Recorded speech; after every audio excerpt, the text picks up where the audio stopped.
Urban Therapy with Sun752, and this your daily Gogetemism number 168 for March 22nd, 2015. Yo, fresh off the heels of the first very, very successful Urban Therapy with Sun adult class trip. Everybody who made it, yo, good looking out. Y'all made the day special. I'm still buzzing off of that. And everybody who didn't make it, hopefully y'all can make it the next time. You missed out on a great event, but it's the first and won't be the last. Check this out. Today, we want to talk about trying hard not to like something. Have you ever done that? Have you ever tried hard not to like something that you probably do like, but you don't want to show that you like it because, it can get a little, you might feel like if you like it, then you might be all in. For example, back in the day, there was a such thing as black music and white music. So if you hung around all black people, then you probably like rap music or R&B. But if you went to a certain school where it was more culturally diverse and they had other races and ethnicities that went to the school, then you might be introduced to some rock music, some pop music, and things like that. So this is back in the day. I'm talking about like the 80s when Sony Walkmans first came out and everything. So on a Walkman, you have your little cassette in there, or if you just had a radio or whatever, you listen to the stations or take the music and listen to the music that you wanted to listen to. So it was a personal thing. It's sort of like the playlist is now on your MP3 players. So nobody had to know what you was listening to in your headphones. And that was a good thing because you might have secretly listened to some white music if you was a black person. You know what I mean? And your friends may not have understood that. So you may have resisted listening to any white music back in the day because you knew that when you got around the way, you supposed to be listening to Run DMC, LL Cool J, I don't know, Houdini or whoever, and they listen. Somebody catch up with one of the tapes you got, and they hear some Van Halen, David Bowie, Led Zeppelin, or something like that, and it could be a little embarrassing because you supposed to have this persona of only listening to black music and being down with the cause or whatever. Not that you might have really been into it like that, but nonetheless, you may have resisted trying to like white music or rock music or country music, whatever. It might have been out of your comfort zone because you knew that once you start to like it, then you're going to pursue more of it, and it may have changed the way people look at you. So that's a fairly decent example of how you might try not to like something. My mom, for example, heard a lot about Facebook, and the things that she was hearing about Facebook wasn't good stuff. She was hearing that it was a lot of infighting going on, a lot of people putting each other's business out there, a lot of negative things. So she really resisted getting on Facebook. But once I introduced her to the good part of Facebook about how she could keep in touch with her relatives that were far away from her, and it was a good way to look at pictures and find out things that are going on with people that she knows, then she started to warm up to it a lot more, and now she's a regular Facebook user. And that can be a good thing or a bad thing. One of the reasons that people normally resist trying to like something is because they know that they're going to be all in once they get used to it, and they also have to concede that they like something that they previously said that they don't like or wouldn't like. So it's not always easy to eat crow and to you got static clean cat. It's not always easy to eat crow and to admit that your first notion or inkling about something wasn't right. But it happens to all of us, and it doesn't mean that we're weak or that we are wishy-washy or anything like that. There's a lot. As a matter of fact, a lot of people will respect the fact that you will make adjustments to expand yourself and to grow. There's nothing wrong with that.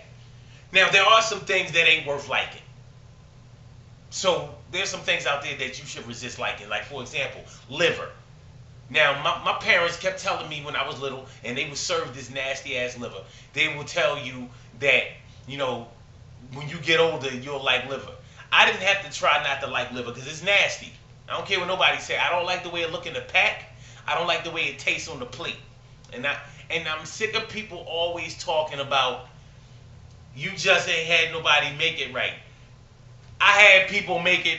First of all, my mom is a great cook. Everybody in my family are really, really great cooks. They like chefs, but they can't make liver taste good to me.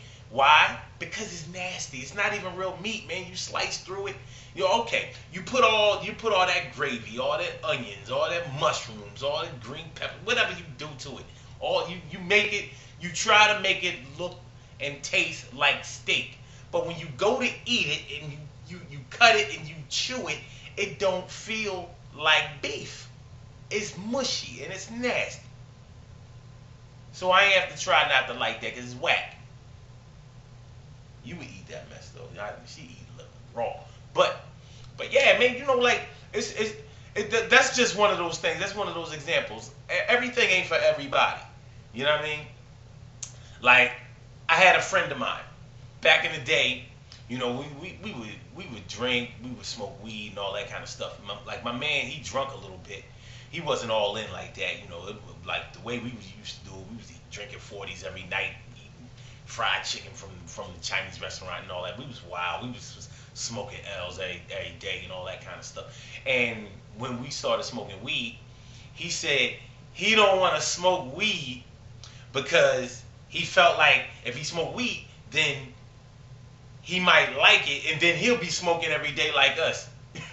So he was really trying hard not to like it, and he didn't smoke at all either.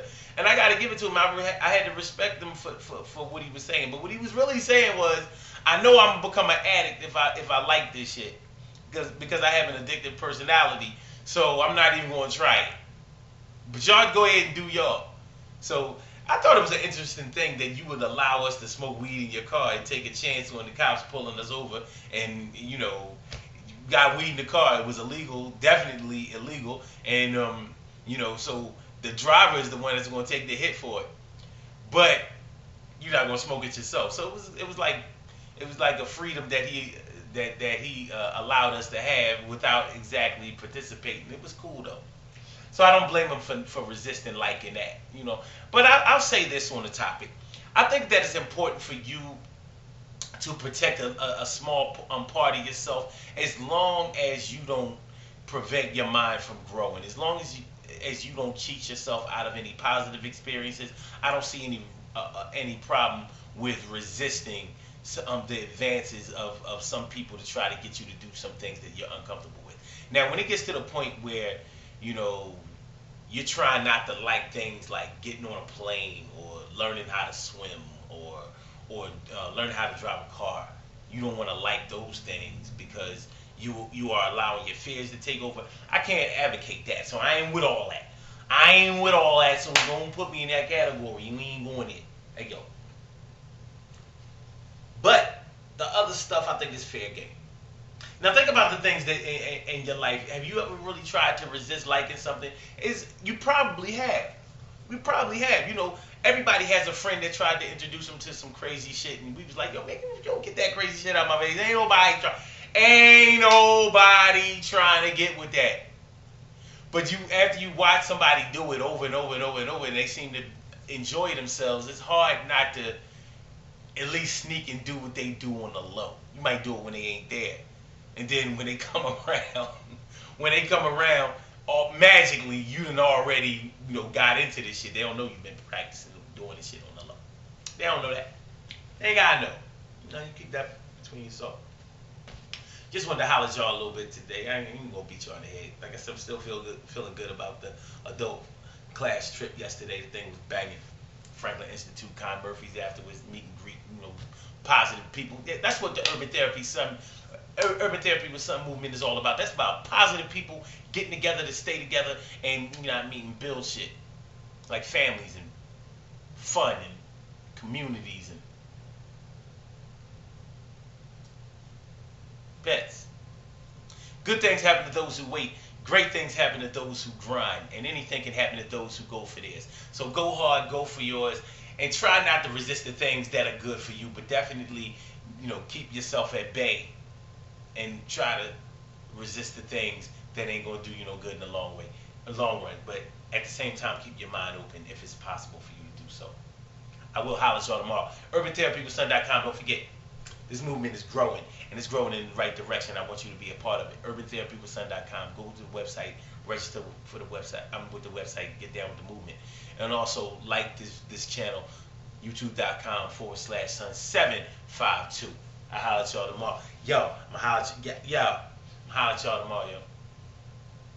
Peace.